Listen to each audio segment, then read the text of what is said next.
गुजरात के हजीरा में पीएम मोदी ने 60,000 करोड़ रुपए की लागत से Arcelor Mittal Nippon steel India की विस्तार परियोजना का शिलान्यास किया। इस दौरान पीएम ने अपने संबोधन में कहा कि इस स्टील प्लांट के विस्तार से इन्वेस्टमेंट के साथ कई नई संभावनाएं भी पैदा होंगी। वहीं पीएम ने परियोजना के शिलान्यास पर गुजरात की जनता को बधाई भी दी। पीएम ने कहा कि अब दुनिया हमारी तरफ उम्मीद से देख रही है और भारत दुनिया का बड़ा मैन्युफैक्चरिंग हब बनने की दिशा में है, जो कि तेजी से बढ़ रहा है।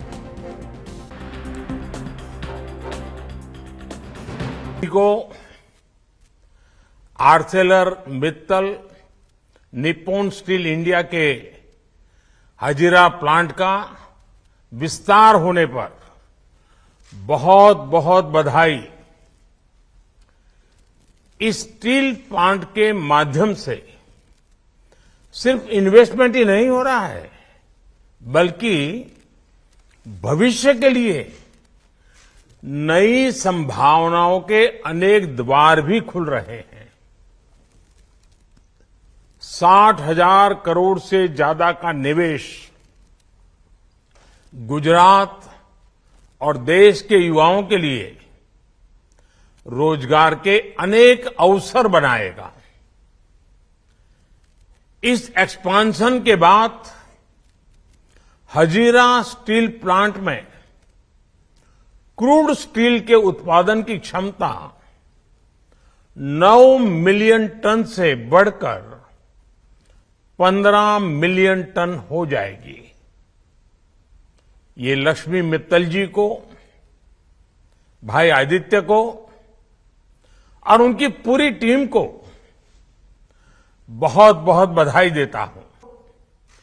अमृत काल में प्रवेश कर चुका हमारा देश अब 2047 के विकसित भारत के लक्ष्यों की ओर बढ़ने को आतुर है।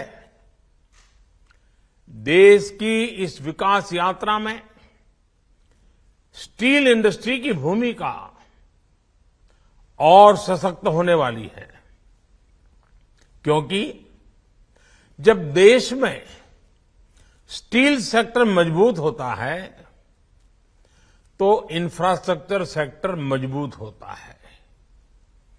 जब स्टील सेक्टर का विस्तार होता है तो रोड, रेलवे, एयरपोर्ट और बंदरगाह का विस्तार होता है। जब स्टील सेक्टर आगे बढ़ता है तो कंस्ट्रक्शन, ऑटोमोटिव सेक्टर में नए आयाम जुड़ जाते हैं। और जब स्टील सेक्टर की क्षमता बढ़ती है तो डिफेंस, कैपिटल गुड्स और इंजीनियरिंग प्रोडक्ट्स के विकास को भी नई ऊर्जा मिलती है। और इतना आज तक हम आयरन ओर एक्सपोर्ट कर ही संतोष मानते थे। आर्थिक विकास के लिए हमारी जो भू संपदाएं हैं उसका वैल्यूएशन होना बहुत जरूरी है।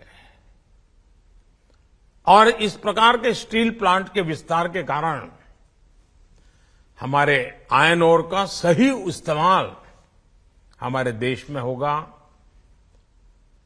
देश के नौजवानों को बहुत रोजगार मिलेंगे और विश्व बाजार में भारत का स्टील एक अपनी जगह भी बनाएगा।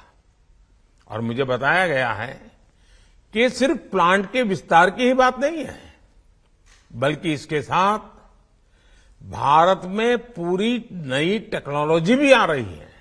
ये नई टेक्नोलॉजी इलेक्ट्रिक व्हीकल के क्षेत्र में, ऑटोमोबाइल के क्षेत्र में, अन्य मैन्युफैक्चरिंग क्षेत्र में बहुत मदद करने वाली है। मुझे विश्वास है कि Arcelor Mittal Nippon steel India, उनका ये प्रोजेक्ट मेक इन इंडिया के विजन के लिए मील का पत्थर साबित होगा। ये स्टील सेक्टर में विकसित भारत और आत्मनिर्भर भारत के हमारे प्रयासों को नई ताकत देगा। साथियों, आज दुनिया हमारी तरफ बहुत उम्मीद से देख रही है। भारत दुनिया का बड़ा मैन्युफैक्चरिंग हब बनने की दिशा में तेजी से आगे बढ़ रहा है और सरकार इस सेक्टर के विकास के लिए आवश्यक पॉलिसी एनवायरनमेंट बनाने में तत्परता से जुटी है। मैं गुजरात सरकार को भी बधाई देता हूं कि भूपेंद्र भाई पटेल के नेतृत्व में जो नई इंडस्ट्रियल पॉलिसी आई है वो भी गुजरात को मैन्युफैक्चरिंग हब बनाने की दिशा में बहुत ही दूरदृष्टि वाली वो पॉलिसी है। पिछले 8 वर्षों में सभी के प्रयासों की वजह से भारतीय स्टील इंडस्ट्री दुनिया की दूसरी सबसे बड़ी स्टील उत्पादक इंडस्ट्री बन गई है। इस इंडस्ट्री में विकास की अपार संभावनाएं हैं। सरकार की पीएलआई स्कीम से इससे विस्तार के नए रास्ते तैयार हुए हैं। आत्मनिर्भर भारत